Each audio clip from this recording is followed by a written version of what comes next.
¿No sé qué escribiste cuando te enfermaste? ¿Cuándo qué? ¿No fuiste? No sé. No me puedo acordar. ¿Qué le diste a papito? ¿Que me lo pusiste en el video? ¿Pero que lo encontré ahorita? A lo mejor lo leíste.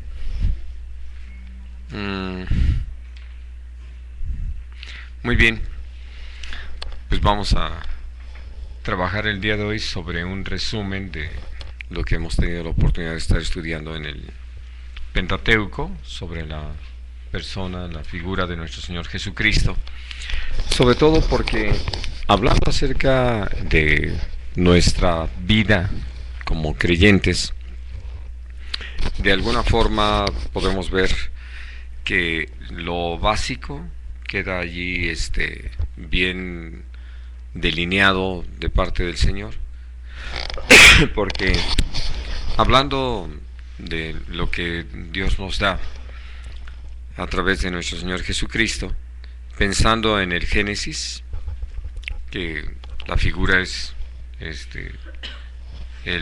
la simiente de la mujer, esto fue necesario para que nosotros pudiéramos tener oportunidad de recuperar lo perdido, todo lo que en un momento dado ya se había quedado atrás en la historia del hombre, hablando del jardín del Edén, del paraíso. Y algo que podemos entender es como al estar allí en la cruz nuestro Señor Jesucristo hablando con aquel hombre ladrón arrepentido, le dijo: de cierto te digo que hoy estarás conmigo en el paraíso. Hablando de esa oportunidad de regresar a lo perdido por medio del sacrificio de nuestro Señor Jesucristo. Sobre todo entendiendo que la figura del pueblo de Israel que nos sirve para hablarnos muy claro, Dios nos la muestra ya en Éxodo como un pueblo en esclavitud, que prácticamente cuando empezamos el libro de Éxodo, lo que empezamos mirando no es más que un pueblo en la esclavitud, porque ya es la historia de ese faraón que no conoció a José y que entonces empieza a actuar en contra del pueblo, lo ve como una amenaza para los egipcios. Y todo esto nos da la oportunidad de entender que así fuimos, ¿no? Gente esclavizada por el pecado, pero que todo esto vino como consecuencia de lo que se perdió, de lo que había. Otra cosa que está muy clara en la palabra de Dios es que en el jardín del Edén pues estaba el árbol de la vida. Al perderse, ahora sí que la estancia y el ingreso al jardín del Edén, pues se pierde la oportunidad de tener ese acceso a esa bendición de parte de Dios, que no es otra representación más que de Jesús mismo. Y que entonces nosotros podemos ver cómo al leer al final de Apocalipsis vuelve a hablar acerca del árbol de la vida, y cómo es que Dios precisamente abre esa oportunidad, brinda ese momento para que podamos, por la gracia de Dios, tener acceso y participar de lo que es el árbol de la vida que Dios nos da a través del árbol. Y entonces, lo que ya tenemos por la bendición del Señor es la oportunidad de entender cómo al venir nuestro Señor Jesucristo de la simiente de la mujer y participar de carne y sangre igual que todos nosotros, y estando en esta condición de hombre, vencer el pecado, la tentación, y poder entregarse como ese sacrificio vivo, santo, agradable a Dios, y morir en la cruz del Calvario a favor nuestro, nos brindó la oportunidad de vivir una vida de esperanza, de que aquello perdido no es algo irrecuperable, sino que por la gracia de Dios se puede volver a participar de ello y a tener esa enorme bendición.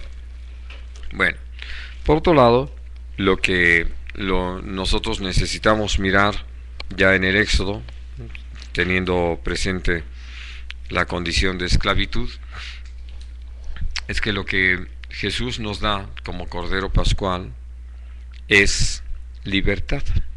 Nos permite ser quienes Dios nos ha llamado a ser. Y esto sin duda es para nosotros muy importante, en razón de cómo al recibir de parte de Dios esta maravillosa oportunidad de poder ser su pueblo. Otra cosa que tuvimos la oportunidad de estudiar es que Él es el sacerdote o sumo sacerdote por excelencia. No estamos viviendo una vida sin tener alguien que nos presida, que nos dirija, que nos encabece y que nos dé a saber cuál es la voluntad de nuestro Padre Celestial. Porque en sí lo que hemos tenido la oportunidad de mencionar en este aspecto es que cuando nosotros hablamos acerca de libertad, uno puede pensar en esos perritos enjaulados que cuando les abren la reja salen corriendo sin saber exactamente en qué dirección o con qué propósito, y después ya no saben qué hacer con esa libertad. La bendición de tener a nuestro Señor Jesucristo como nuestro libertador, pero también como nuestro sumo sacerdote, es precisamente porque tenemos a alguien que en primer lugar nos habla de parte de Dios, nos da a saber cuál es esa perfecta voluntad, pero también intercede por nosotros ante nuestro Padre Celestial. ¿Por qué? Porque en ese crecimiento y conocimiento de lo que la libertad es y la aplicación de la misma para beneficio, para bendición, pues uno simplemente descubre cómo es que al ir caminando en esa maravillosa gracia que Dios nos ha extendido, necesitamos saber cuáles son los límites, interesantemente, de la libertad, para no convertirla en libertinaje. Y entonces, por eso va uno aprendiendo o apreciando cada vez más lo que es el papel de nuestro Señor Jesucristo. Y al hablar acerca de lo que van a ser nuestros tropiezos, nuestros desaciertos, nuestros desatinos, nuestros yerros, pues le agradecemos a Dios tener un sacrificio perfecto en Jesús, que de lo que nos habla Levítico, que tuvimos oportunidad de estudiar y de ver cómo lo que Jesús hizo nos permite ahora sí que constantemente recurrir a ello para, por el sacrificio ya realizado, la justicia satisfecha, nosotros podamos tener la oportunidad de seguir adelante y no quedarnos detenidos. Algo que puedo decir en ese sentido es que aquí en el mundo, cuando uno ha cometido una falta y ha sido, pues ahora sí que enfrentado a esa culpa y hallado culpable, una de las cosas muy interesantes es que queda uno fichado. Ya eso mancha el expediente. Pero lo que el Señor hace con nosotros es limpiarnos de todo pecado y ahora sí que librarnos de toda condenación, de tal manera que a la hora de presentarnos delante del Señor no aparecemos como ex ladrones o ex mentirosos o ex homicidas, etcétera, sino como santos. Y lo que para nosotros viene a ser importante en este sentido es lo que hemos visto que le sucede a mucha gente, como la culpa o esa carga de conciencia los lleva a detenerse ante tantas acciones. Pero también podemos ver que los inhibe en sus funciones, cosas que están conscientes que debieran atender o inclusive detener, actuar sobre ellas, no se atreven porque todavía tienen presente su culpa. Y aquí podemos ver el valor de lo que Jesús hizo, de tal forma que, recordando todo lo que el apóstol Juan escribe, nos demos cuenta de cómo es que al pensar en esto, que Jesús es para nosotros nuestro abogado y que además es la propiciación por nuestros pecados, al intervenir Él nos limpia de todo pecado con su sangre y nos llama a creer en eso, en ese momento donde cualquiera que haya sido la falta, exceptuando naturalmente la blasfemia contra el Espíritu Santo, nosotros al arrepentirnos y haber pedido perdón, tenemos un perdón real. Y Dios nos llama entonces a enfrentar el futuro así, en esa seguridad de que hemos sido perdonados y que no hay por qué seguir arrastrando pues algo que sí hicimos y que no es que haya sido cualquier cosa, pero ya reconocido, resuelto delante de Dios y sobre todo creyendo en lo que Jesús hizo, podamos seguir adelante. Y sí, contra el Espíritu Santo es un curso que nunca te daré, Yolita, porque no quiero que lo practiques. No, tiene que ver con que tú le atribuyas al diablo lo que es la obra del Espíritu Santo.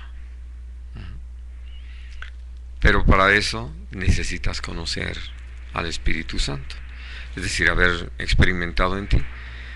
Quien no sabe nada del Espíritu Santo, pues hay muchos que han llegado a demonizar lo que son nuestras experiencias en Cristo, ¿no? Y por obra del Espíritu Santo, pero lo hacen en su ignorancia, es decir, no es algo en que puedan estar incurriendo. Para poder blasfemar contra el Espíritu Santo, necesitaba uno haber llegado a lo que en otros términos se llama la apostasía, es decir, no solamente descuidar nuestra relación con Dios, sino darle la espalda a Dios.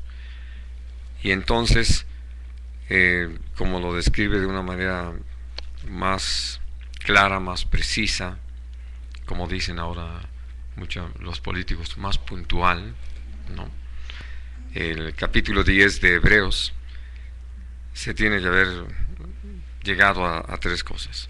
Habiendo incurrido en pecar voluntariamente, es porque se tuvo por inmunda la sangre en la cual se fue santificado, la sangre derramada de nuestro Señor Jesucristo, se ha hecho afrenta al Espíritu de gracia y se ha pisoteado a nuestro Señor Jesús, ¿no? Es decir, para llegar a ese punto, evidentemente nos descuidamos espiritualmente, pero persistimos en ese descuido y llega un momento en que voluntariamente le damos la espalda a Dios, habiéndolo conocido. Y entonces ahí dice claramente la palabra: ya no queda más ofrenda que ofrecer por el pecado. ¿Okay? Si el mismo Jesús, a quien dio su vida, nosotros lo estamos pisoteando y teniendo por inmunda su sangre y haciendo ofrenda al Espíritu de gracia que ha traído toda esa revelación de lo que somos por esta obra de Jesús, pues evidentemente ya llegamos a ese punto. Por eso Jesús hizo las advertencias oportunamente, ¿no? Cualquier blasfemia, inclusive dijo, contra el Padre va a ser perdonado, contra el Hijo va a ser perdonado, pero contra el Espíritu Santo no. Y una de las razones muy claras es porque el Espíritu Santo está en nosotros, ¿no? Y entonces llegar hasta el punto de ignorar voluntariamente, no querer tomar en cuenta lo que el Espíritu Santo ha estado haciendo a nosotros, o sabiendo, porque los cambios que por la gracia de Dios se han presentado en nosotros, que han venido a ser tan claros, no es por nuestro esfuerzo, es por la obra del Espíritu Santo, por el poder con que ha actuado en nosotros. Y eso, atribuírselo al diablo, pues entonces, evidentemente, estamos blasfemando, ¿no? Pero eso es haber llegado demasiado lejos, ¿no? Muy bien. Ahora, por otro lado, estas son condiciones necesarias para poder recorrer el camino. Es decir, el que haya, hablando de la figura de nuestro Señor Jesucristo, alguien que haya venido para tomar nuestro lugar, que eso fue lo que Jesús hizo al venir como hombre, al venir de la simiente de la mujer y dar su vida en la cruz del Calvario, y que a través de ese sacrificio nos dé la libertad para poder recorrer el camino, y que en ese mismo sacrificio se haya hecho la provisión para todas las cosas que en un momento dado nosotros enfrentamos, ¿no? al recorrer el camino, que para ello, ahora sí que desde el punto de vista legal, judicial, están cubiertas, ¿no? Hay expresiones muy, muy preciosas que quiero pedirles que las leamos ahí en el libro de Hebreos.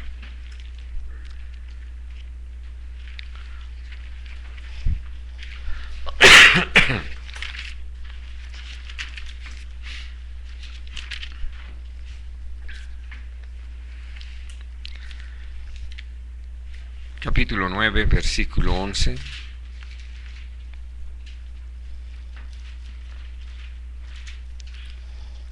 Y 12.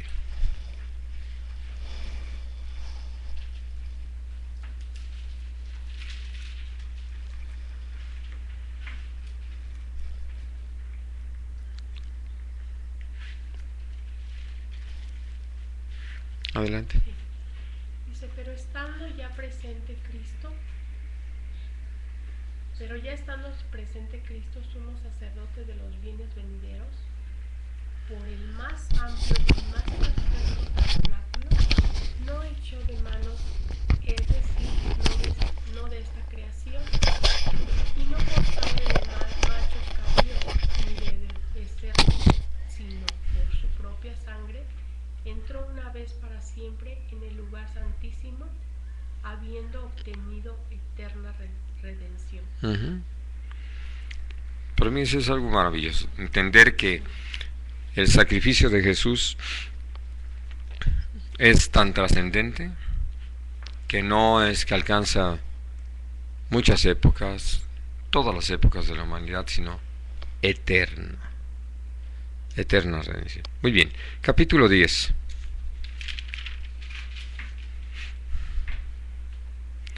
Y vamos a leer también del versículo 11 al versículo 14. Ciertamente, todo sacerdote está día tras día ministrando y ofreciendo muchas veces los mismos sacrificios, que nunca pueden quitar los pecados. Pero Cristo, habiendo ofrecido una vez para siempre un solo sacrificio por los pecados, se ha sentado a la diestra de Dios, de ahí en adelante esperando hasta que sus enemigos sean puestos por estrado de sus pies, porque con una sola ofrenda hizo perfectos para siempre a los sacrificados. Santificados. Muy bien. Y eso, o sea, este es hablando acerca de el resultado de esa eterna redención. Dice, pero este sacrificio, que es el versículo 14, ¿no? Es una sola ofrenda para hacer perfectos para siempre a los santificados. Entonces, estamos hablando precisamente de eso, de que es una obra de alcance eterno. Y todo esto nos deja listos para poder recorrer el camino, que es un camino de fe, que es un camino de dependencia, de confianza en Dios. Y naturalmente ya adelante tenemos el camino por recorrer. Es decir, todo quedó listo. Por eso, si nosotros pensamos aún en cómo Dios fue llevando todas las cosas desde el punto de vista histórico,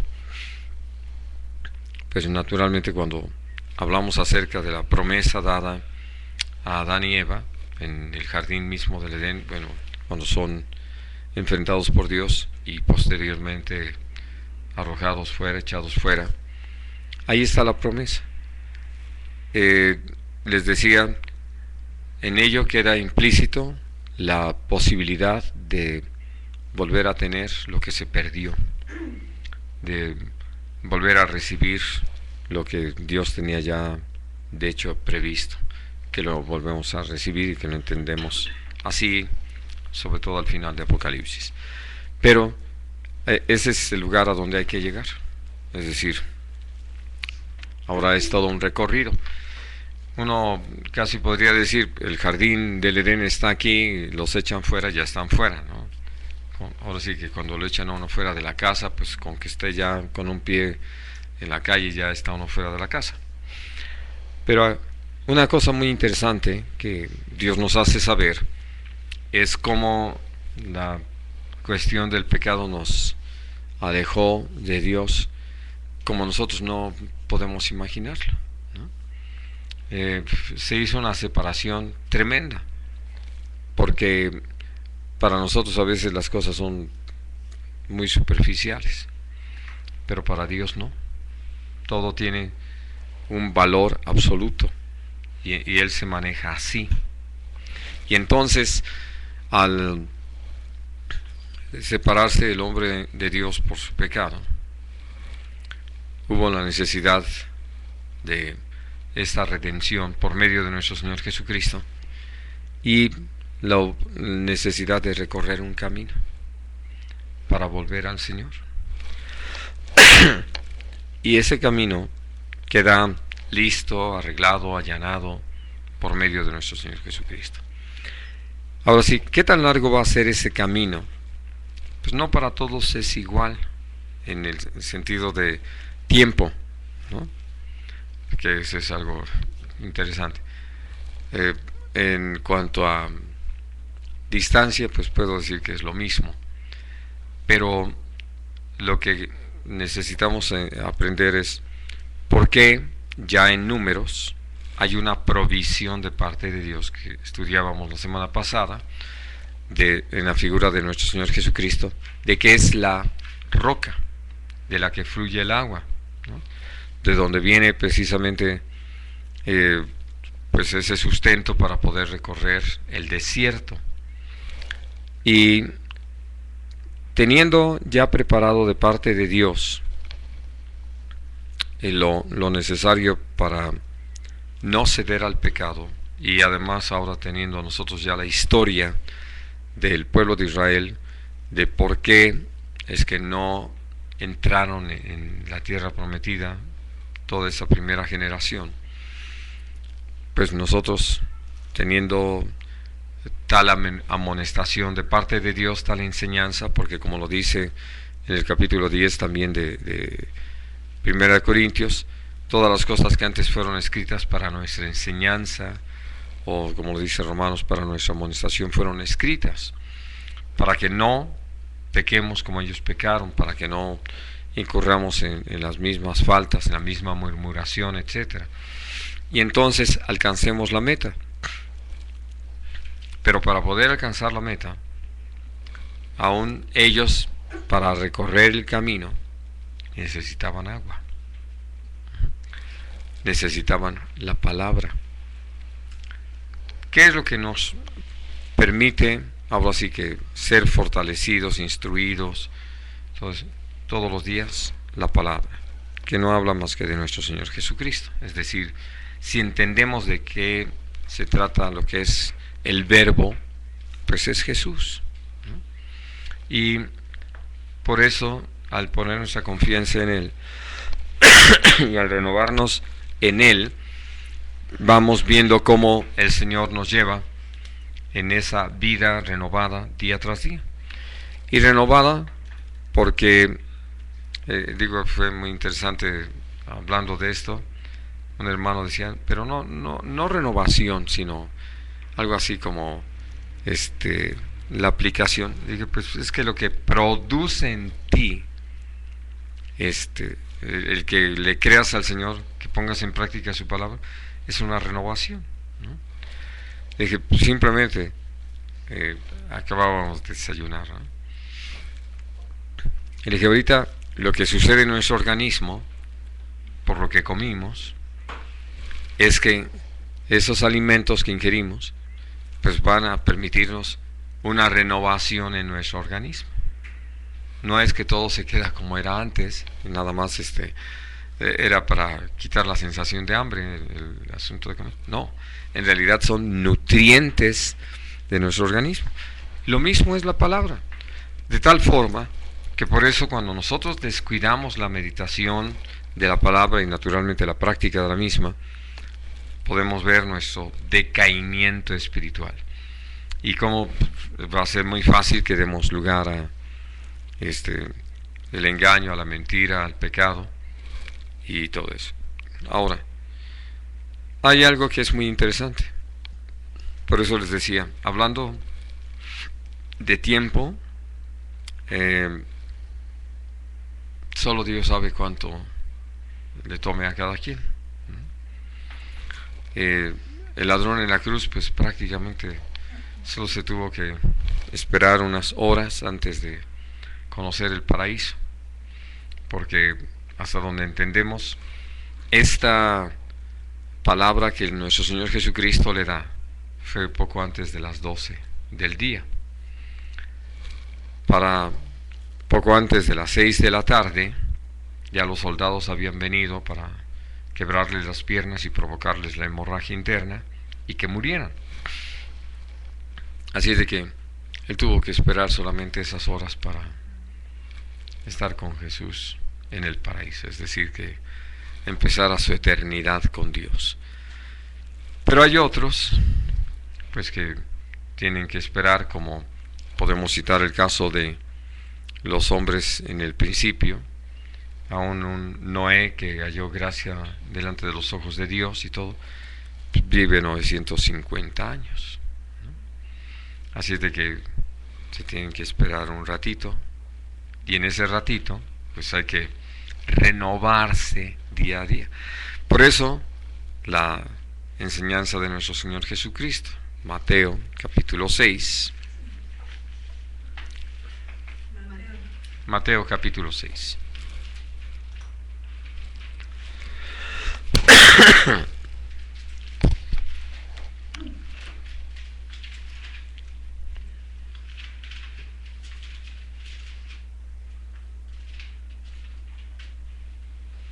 Y vamos a leer el versículo 34.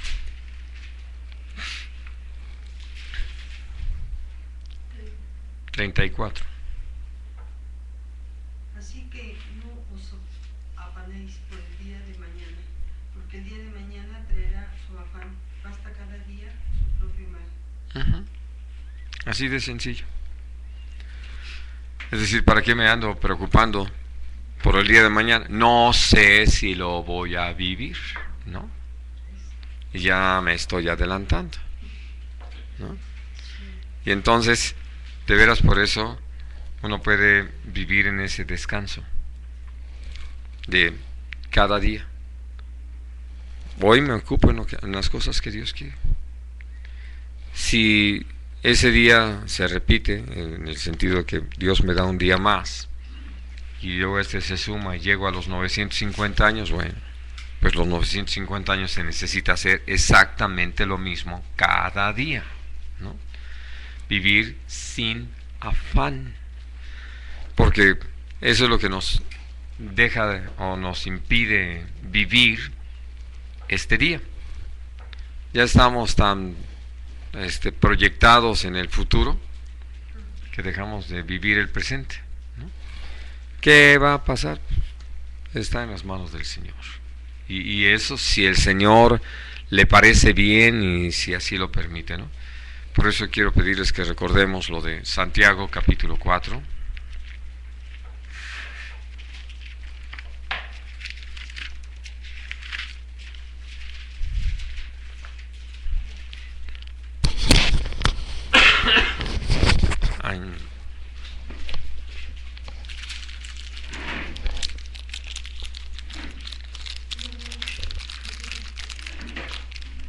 Y vamos a leer del versículo 13 al 15.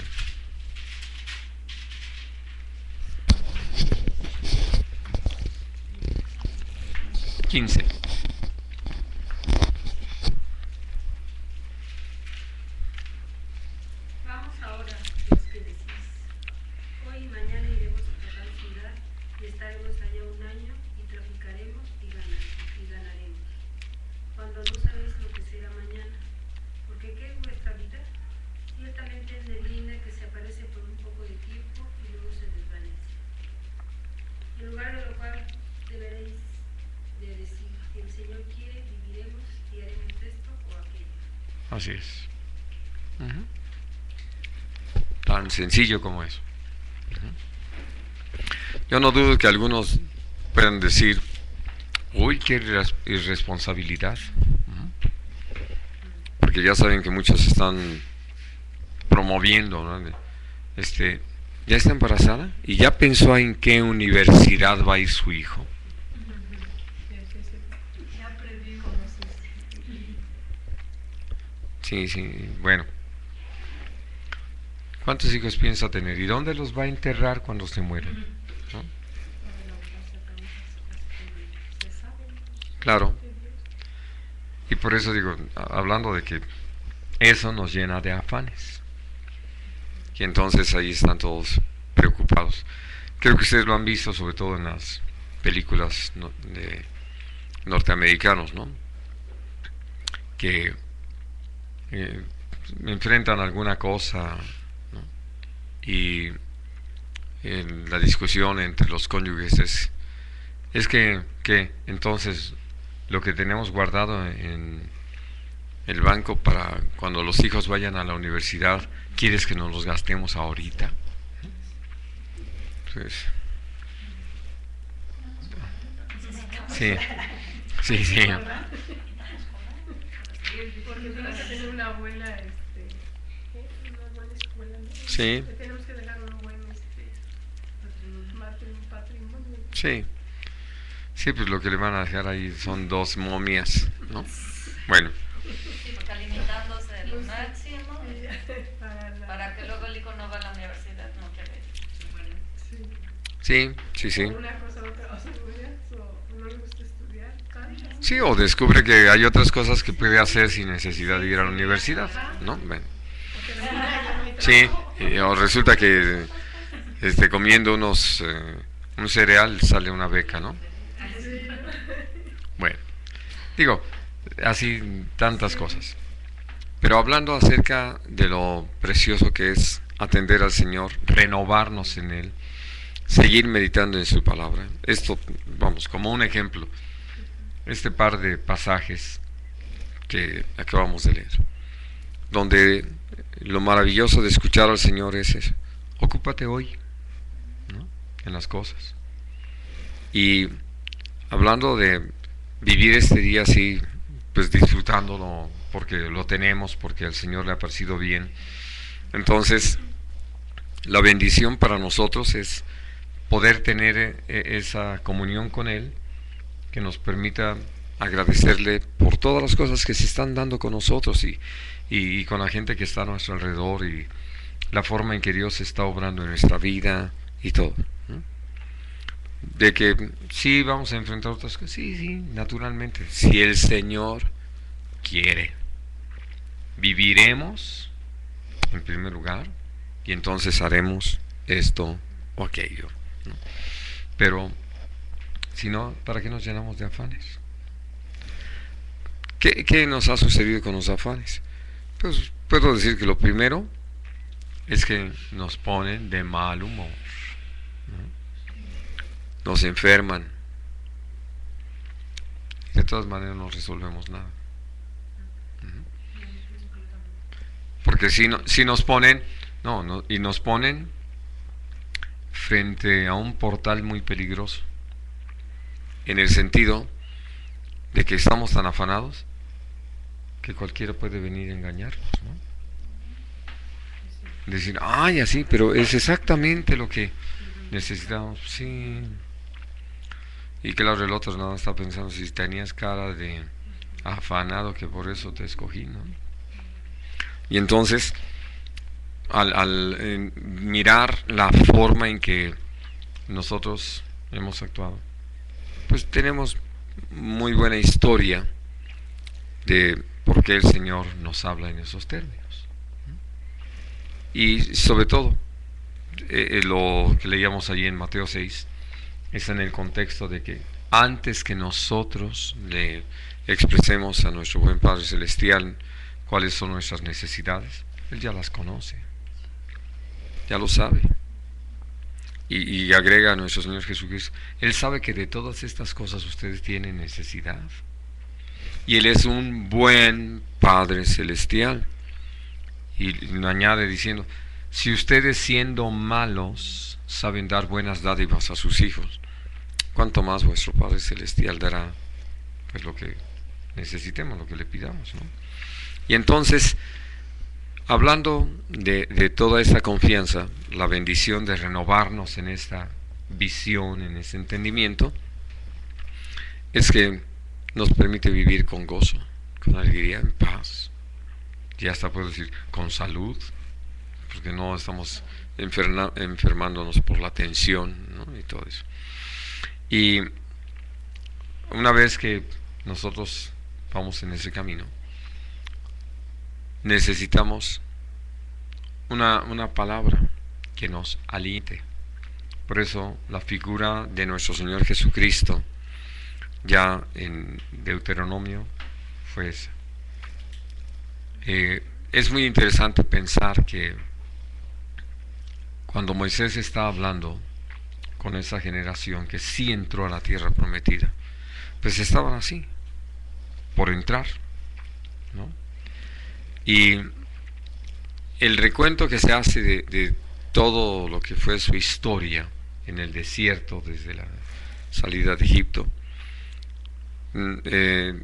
ahora sí que resumido en unos momentitos, uno puede disfrutar el hecho de cómo todas estas cosas han servido para que nosotros podamos aprender tantísimo sobre lo que es el amor de Dios, su cuidado, su dirección y la necesidad de tomar ciertas decisiones. Ahora, en medio de todo eso, habla del profeta. Bueno, al hablar de un profeta, es porque nos está anunciando las cosas que están ocultas, lo que no está a nuestro alcance. Hay un pasaje allí en Deuteronomio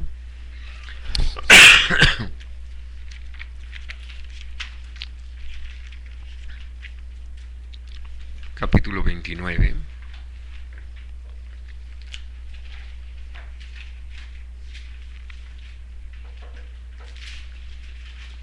y versículo 29.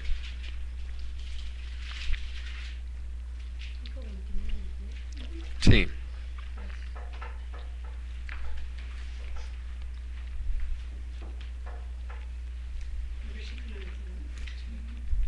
Las cosas secretas pertenecen a Dios nuestro Dios, mas las reveladas son para nosotros y para nuestros hijos para siempre. Bueno, ahora esas cosas secretas, ese secreto de Dios, Dios tiene un tiempo para darlo a conocer. Es decir, nosotros podríamos decir, bueno, ya se quedó como secreto y punto, ¿no? Ya no hay nada más que decir o hacer. Pero vamos a leer allí en Efesios.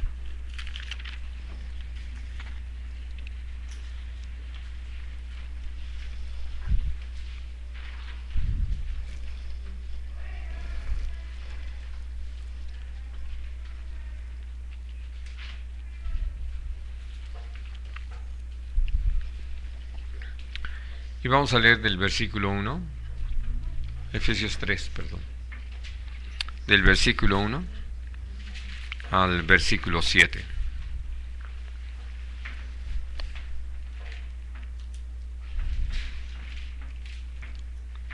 Por esta causa yo, Pablo, prisionero de Cristo Jesús, por ustedes los gentiles, si es que han oído de la administración de la gracia de Dios que me fue dada para con ustedes, que por revelación me fue declarado el misterio, como antes lo he escrito brevemente, leyendo lo cual pueden entender cuál sea mi conocimiento en el misterio de Cristo, misterio que en otras generaciones no se dio a conocer a los hijos de los hombres, como ahora es revelado a sus santos apóstoles y profetas por el Espíritu, que los gentiles son coherederos y miembros del mismo cuerpo y copartícipes de la promesa en Cristo Jesús por medio del Evangelio, del cual yo fui hecho ministro por el don de la gracia de Dios que me ha sido dado según la operación de su poder.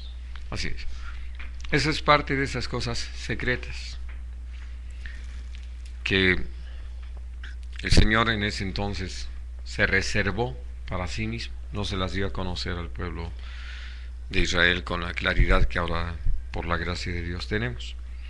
Sí podemos leer, por ejemplo, en algunos pasajes en el Antiguo Testamento, cómo Dios fue hablando de que nuestro Señor Jesucristo iba a ser luz para todas las gentes, para todos los gentiles. Y entonces, ¿cómo es que al hablar acerca de esa labor, nuestro Señor Jesucristo se convierte en la revelación de lo más secreto de Dios, de las cosas que el Señor había dejado así en oculto? Y por eso es que Él es el profeta por excelencia, porque Él nos muestra con su propia persona, no solamente con sus palabras, lo que realmente es el deseo del corazón de Dios.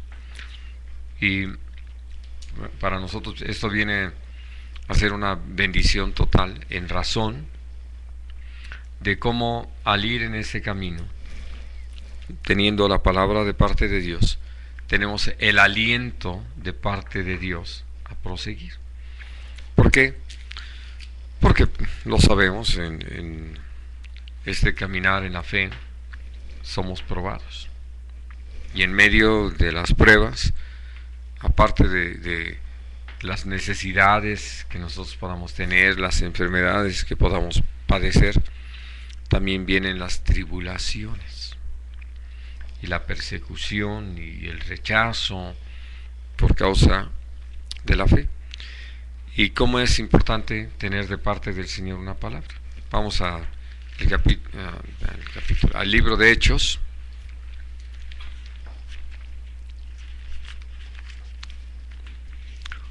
Vamos a leer en el capítulo 23.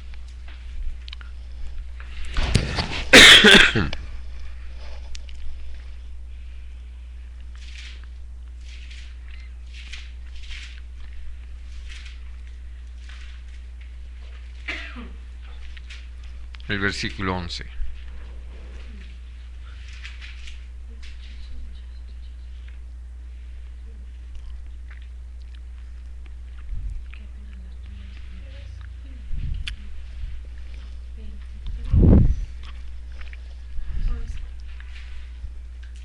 A la noche siguiente siguiente se le presentó el Señor y le dijo: ten ánimo Pablo, pues como has testificado de mí en Jerusalén, así es necesario que testifiques también en Roma.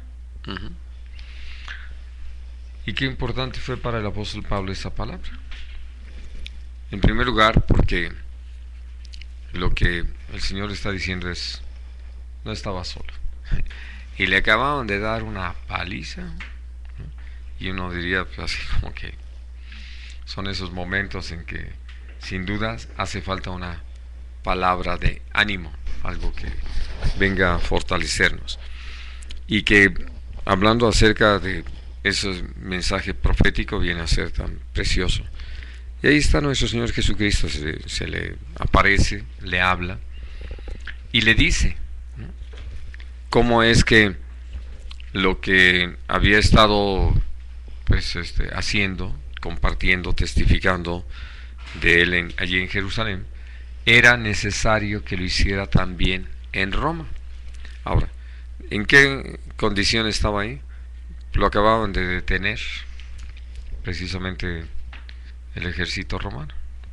Lo había librado de que lo linchara una turba de judíos enardecidos, que alguien les vendió la idea y la creyeron de que él estaba profanando el templo. Entonces Dios utiliza todo eso para cumplir una serie de propósitos que tenía a través del apóstol Pablo en diferentes lugares, pero sobre todo esto, porque sí, como lo leemos al final de Hechos, él llega a Roma y está en Roma y testifica, y aún inclusive al mismo emperador en turno. Entonces uno le puede agradecer al Señor que esto que no hemos tenido la oportunidad de estar estudiando de la figura de nuestro Señor Jesucristo en el Pentateuco es así. Hay otras cosas que están escritas en el Pentateuco sobre nuestro Señor y Dios, que como que Él es nuestro proveedor y Él es nuestro sanador y Él es el que nos santifica, que naturalmente son parte de su obra y que hemos tenido la oportunidad de estudiarla en otras ocasiones, pero que en términos generales y sobre todo en base a lo que hemos tenido la oportunidad de estudiar estos últimos jueves, pues este es el resumen. ¿Alguna pregunta sobre eso? ¿Algo que quieran añadir? ¿Todo claro o todo oscuro?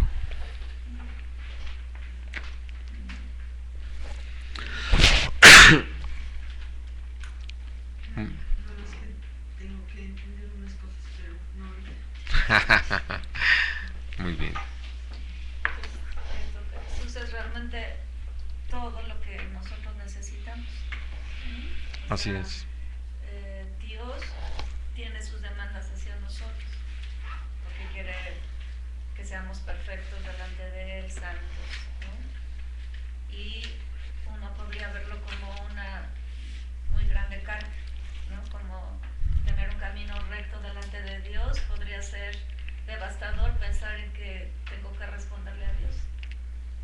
Pero es tan precioso saber que Dios no está viendo nuestra condición humana, o sea, está viendo la vida de Jesús en nosotros y por eso nos puede Como así que demandar estas cosas, porque sabe que es posible Jesús en nosotros, ¿no? Así Que lo es. llena todo.